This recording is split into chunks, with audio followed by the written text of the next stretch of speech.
حکومت نے جو آج کچھ علماء کرام کا اجلاس بلایا ہے، یہ در حقیقت ملک میں علماء کو آپس میں تقسیم کرنے کی ایک سازش ہے، اور ہم ان علماء کو بھی اپنا علماء سمجھتے ہیں، اپنے احباب سمجھتے ہیں، اپنے صف کے لوگ سمجھتے ہیں۔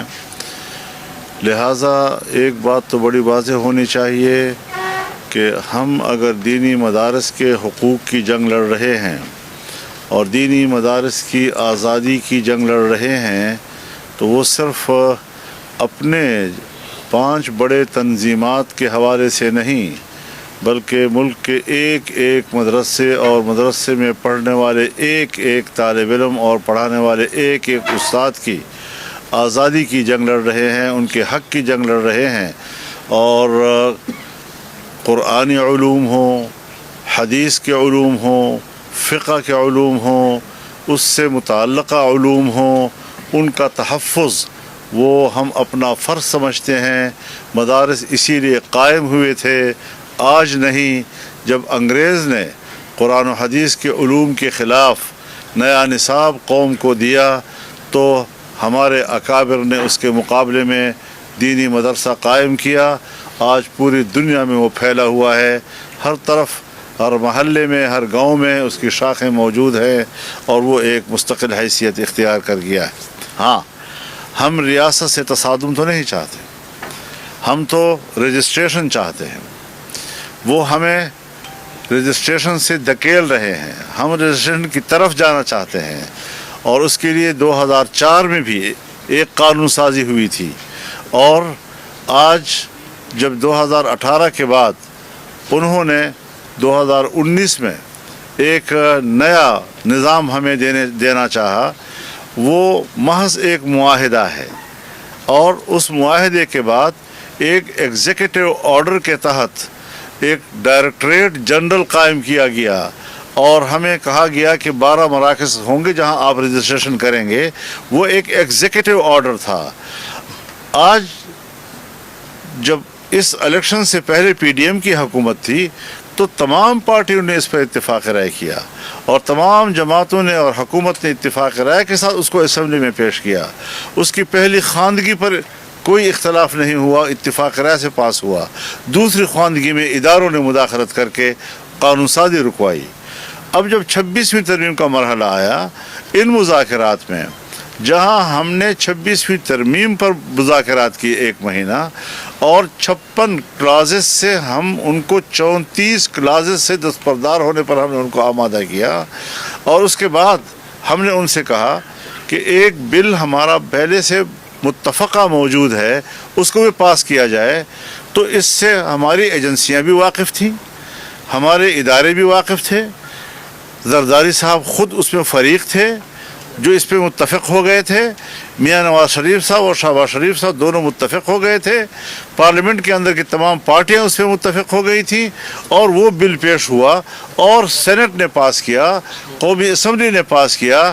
اگر بل پر صدر دستخط کر سکتا ہے، اور اگر دوسرے ایکٹس پر وہ دستخط کر سکتا ہے، تو پھر متفقہ اس دینی مدرسے کے اس قانون پر کیوں دستخط نہیں کر سکتا، اور اعتراضات کے ساتھ کیوں بھیجا گیا ہے؟ آج نیا شوشہ چھوڑ دیا گیا ہے کہ یہ تو پہلے وزارت تعلیم کے ساتھ وابستہ تھے۔ ہم بتانا چاہتے ہیں، اس ڈرافٹ کے اندر جو اسمبلی نے پاس کیا، پارلیمنٹ نے پاس کیا، اس کے اندر ہم نے مکمل طور پر آزادی دی ہوئی ہے تمام مدارس کو کہ وہ کسی بھی وفاق کے ساتھ الحاق کرنا چاہیں، چاہے وہ 1860 کی سوسائٹی ایکٹ کے تحت رجسٹر ہونا چاہیں، اور چاہے وہ وزارت تعلیم کے تحت، یعنی ان کے ساتھ منسلک ہونا چاہیں۔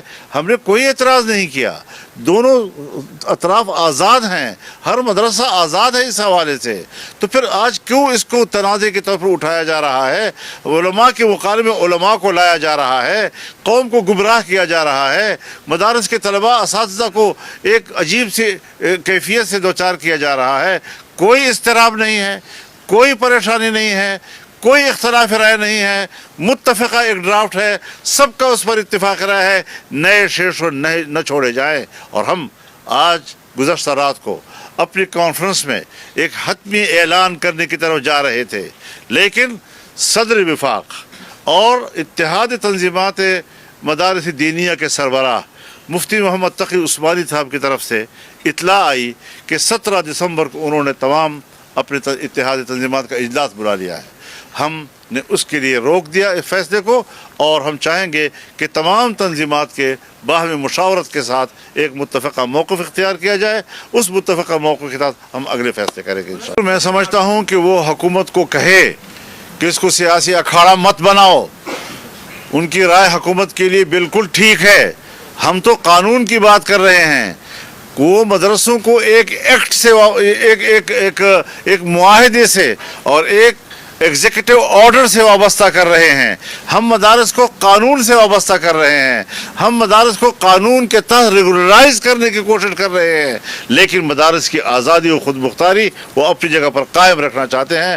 کبھی بھی ہمیں سوسائٹی ایکٹ کے تحت وزارت صنعت و حرفت نے ڈائریکٹریٹ نہیں دیا کہ آپ ہمارے احکامات اور تنظیم کے تحت مدرسوں کو چلائیں گے، لیکن جب وزارت تعلیم کے تحت ہم نے منسلک ہو کر رجسٹریشن کی بات مانی تو انہوں نے ایگزیکٹو آرڈر کے تحت ایک ڈائریکٹریٹ ہم پر مسلط کر دیا۔ اس کا معنی یہ ہے کہ وہ ہمیں اپنے ماتحت کرنا چاہتے تھے، مدارس ان کے ماتحت کام کرنے کو تیار نہیں ہے۔ جی حضرت ایجنسیاں بھی متفق تھیں، ان کے اتفاق رائے کے ساتھ سارے معاملات طے ہوئے، اگرچہ وہ نظر نہیں آتے لیکن وہ تو ہوتے تو ہیں، رابطے میں تو رہتے ہیں۔ تو ساری چیزیں اتفاق رائے کے بعد اب کیوں متنازع بنایا جا رہا ہے؟ یہ ہے وہ بدنیتی۔ ہم جیتیں گے، ہم جیت چکے ہیں، پارلیمنٹ ہمارے ساتھ اس کو پاس کر چکی ہے۔ روزانہ نئی نئی باتیں نہیں اٹھائی جاتی، عدم استحکام وہ کیوں لا رہے ہیں؟ ہم جو چیز طے ہو چکی ہے اس کو مستحکم کرنا چاہتے ہیں، وہ جو چیز طے ہو چکی ہے اس کے مقابلے میں نئی نئی باتیں لا رہے ہیں۔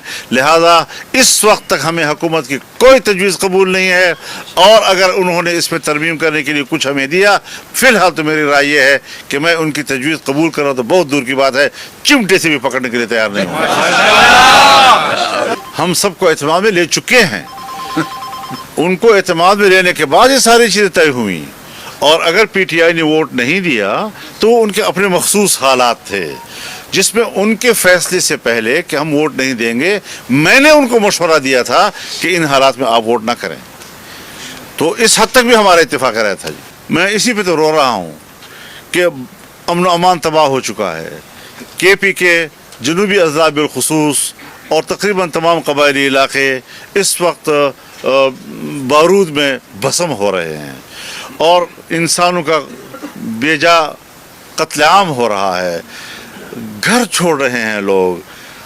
اب ان کے مسجدوں میں مسلح لوگ رہ رہے ہیں، ان کے بیٹھکوں میں مسلح لوگ رہ رہے ہیں، بچوں کی تعلیم کا سلسلہ ہے، ان کے روزگار کا مسئلہ ہے، لوگ اپنے گاؤں چھوڑ کر دوسری جگہوں پہ جا رہے ہیں۔ ان حالات میں اور پھر کرم میں جو صورتحال ہے کہ جس طریقے سے قتل عام ایک دوسرے کا کیا جا رہا ہے، ان کا یہ تو کوئی مسئلہ ان کے نزدیک نہیں ہے۔ بس دینی مدرسے کو کنٹرول کرو۔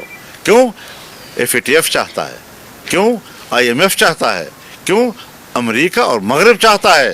بتائیں ہمیں ذرا، قوم کے سامنے وہ معاہدے سامنے رکھیں، انہوں نے کیا شرائط دی ہیں ہمیں اور ہم نے کیا مانا ہے ان کے ساتھ؟ ایجنسیاں ان کو کیوں چھپا رہی ہے، حکومت ان کو کیوں چھپا رہی ہے؟ عوام کے سامنے لائیں ان ساری چیزوں کو، تاکہ ہمیں پتہ چلے کہ جو کچھ ہو رہا ہے یہ ایک ہم غلامی کے تصور سے کر رہے ہیں یا مدارس کے خیرخواہی میں کر رہے ہیں۔ یہی تو ہمارا سوال ہے کہ اس وقت بلوچستان کیوں صورتحال میں ہے، بلوچستان ہو یا ہمارا خیبر پختونخوا ہو۔ 2024 کے الیکشن میں دونوں صوبوں کے اندر مسلح گروپ موجود ہیں، اور دونوں صوبوں کے اندر مذہبی سیاسی قیادت کو بھی پارلیمنٹ سے باہر رکھا گیا اور قوم پرست قیادت کو بھی پارلیمنٹ سے باہر رکھا گیا۔ تو یہ بتا رہے ہیں کہ کیا یہ ملک کو توڑنے کی سازش تو نہیں ہے؟ ہم ملک کو بچا رہے ہیں، ہم نے ملک کو بچانا ہے، ہم نے قربانی دینی ہے۔ حکمران کم از کم ملک کو بچانے کے لیے فکر مند ہو جائیں۔ مدرسے کا معاملہ کوئی مسئلہ نہیں ہے جس کو بھی اٹھا رہے ہیں۔ کیا دھاندلی کے الیکشن سے عوام کے مسائل حل ہو جاتے ہیں؟ بلوچستان جل رہا ہے، سب جعلی لوگ وہاں اسمبلی میں بیٹھے ہوئے ہیں، ایک بھی عوام کا سامنا کرنے کی پوزیشن میں نہیں ہے۔ کرم جل رہا ہے، جنوبی اضلاع جل رہے ہیں، آپ کے M N A M P S قوم کے سامنے جانے کی پوزیشن میں نہیں ہے۔ اگر کہیں پر بھی پبلک کے سامنے کوئی جا سکتا ہے تو جے یو آئی کا نمائندہ جا رہا ہے جی. تو ایسے حالات میں مان لینا چاہیے کہ یہ عوام کے نمائندے نہیں ہیں, یہ جعلی اسمبلیاں ہیں اور اسٹیبلشمنٹ کی بنائی ہوئی اسمبلیاں ہیں جو عوام کا سامنا نہیں کر سکتی. تو یہ ڈمی حکومتیں ہمیں قبول نہیں ہیں, اور سنجیدہ کام کیے جائیں, اور جو چیزوں پر اتفاق رائے ہو جاتا ہے. ہم نے تو حضرت پارلیمانی کردار کو زندہ رکھا ہے. جمعیت علماء اسلام پارلیمانی کردار اس لیے زندہ رکھنا چاہتی ہے تاکہ پاکستان کا مذہبی طبقہ ملک کے ساتھ, آئین کے ساتھ, جمہوریت کے ساتھ, پارلیمنٹ کے ساتھ چلے. کیوں ہمیں انتہا پسندی کی طرف دھکیلا جا رہا ہے؟ کیوں مدارس کو انتہا پسندی کی طرف دھکیلا جا رہا ہے؟ انہوں نے ثابت کیا ہے 2009-11 کے بعد آج تک کتنے سال ہو گئے ہیں, 23 سال ہو گئے ہیں, مدارس کو ابھی تک آپ تسلیم نہیں کر رہے. مدارس نے آپ کو تسلیم کیا, اپنے عمل سے ثابت کیا, اپنے کردار سے ثابت کیا ہے کہ وہ ملک کے ساتھ کھڑے ہیں. علماء ملک کے ساتھ کھڑے ہیں, جمعیت علماء ملک کے ساتھ کھڑی ہے, مذہبی طبقے ان کی وساطت سے سب ملک کے ساتھ کھڑے ہیں. کیوں مایوس کیا جا رہا ہے؟ کیوں تکلیف ہے ان کو کہ علماء اعتدال کی سیاست کر رہے ہیں؟ کیوں تکلیف ہے ان کو کہ وہ پارلیمانی سیاست کر رہے ہیں؟ کیوں ان کو تکلیف ہے اس بات کی کہ وہ ایک آئین کے ماتحت اور قانون کے ماتحت سیاست کر رہے ہیں؟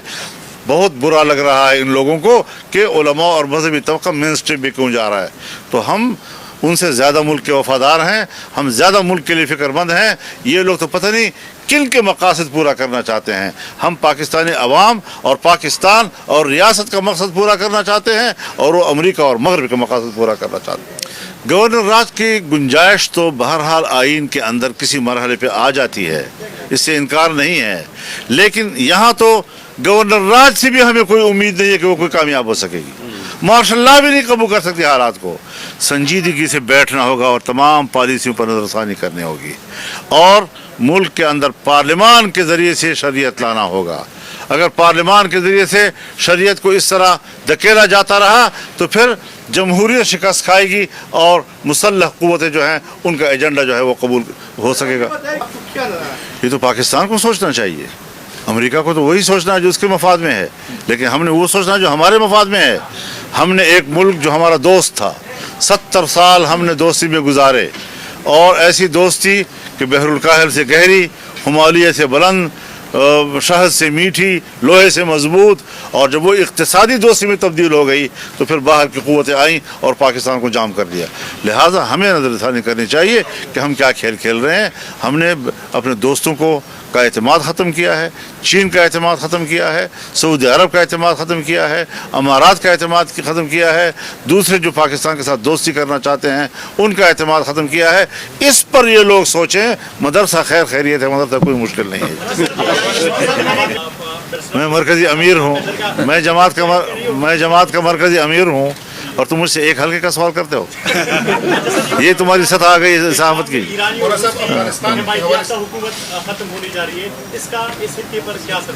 ابھی تک تو ہم اس کو مطالعہ کر رہے ہیں, حالات پہ نظر رکھے ہوئے ہیں, اور خدا کرے کہ صورتحال نارمل ہو جائے. کیونکہ ہم نے عراق کے حالات بھی دیکھے, ہم نے لیبیا کے حالات بھی دیکھے, شام کی صورتحال جس حالات سے گزرے ہیں اور آج جہاں وہ پہنچ رہے ہیں, لبنان کی صورتحال جس طرح خراب کی جا رہی ہے. یہ ساری گند جو ہے جو عرب دنیا کے اندر ہے, اس کے اندر جو میں تو ہمارے اکابر کہا کرتے تھے کہ اگر سمندر کی تہ میں 2 مچھلیاں بھی آپس میں باہم چپ کلش ہوں تو اس میں بھی سیاست افرنگ کا ہاتھ ہوتا ہے, اس میں بھی آج سیاست امریکہ کا ہاتھ ہوتا ہے. وہ بیچارہ بھی وہ بیچارے کا اختیار مجھے پتہ ہے کس نے اس کو روکا ہوا ہے.